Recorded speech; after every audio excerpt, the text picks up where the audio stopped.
This video will show you how to balance the oil level of a compressor.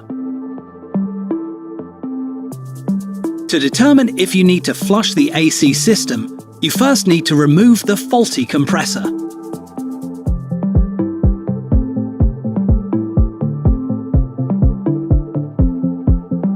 If you have a 5SE variable displacement type compressor that doesn't have an oil drain plug, you can't balance the oil, so you need to fully flush the system before installing the new compressor. With every other compressor, you can now start draining the oil into a cup. The amount of oil you drain from an old compressor should be around 35% of the total oil volume of the AC system. About 15% of the oil stays behind in the compressor because it sticks to the different internal components and therefore is impossible to drain. The average of 50% of the total oil volume stays behind in the AC system of the car. So let's take a closer look.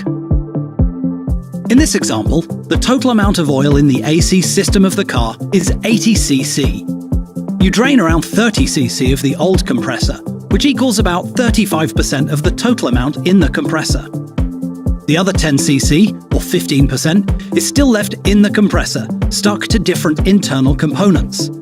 So, looking at the total AC system, you've now removed 40 cc, and about 40 cc, or 50%, is still left in the AC system.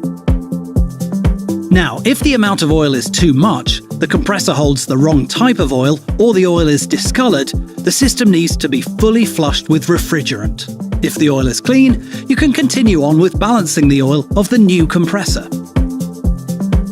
In this case, the new compressor is pre-filled with 80 cc as well. That means you need to drain around 40 cc, or 50% of the new compressor, in order to reach a total of 80 cc in the whole AC system. You can double-check the pre-fill oil quantity on the compressor label and verify if it matches the car manufacturing data. After the oil balancing is finished, make sure to use the new oil drain plug and new washer from inside the carton box and tighten it with the right torque. This will prevent leaking of refrigerant after installation. You have now successfully balanced the oil level of a new compressor. For more information, please visit our Denso aftermarket website.